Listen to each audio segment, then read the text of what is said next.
I think you will find everything in the East Cryodon. The London taxis, the buses,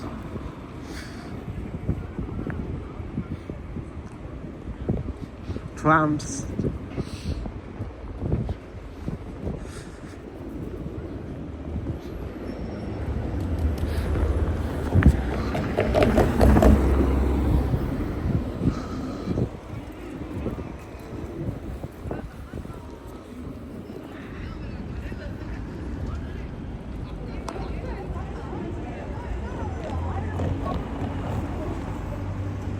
There's a railway station.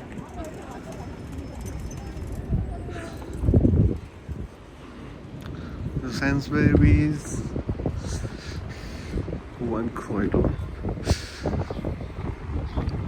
So the Cryodon is divided into 4 directions: east, west, south, north.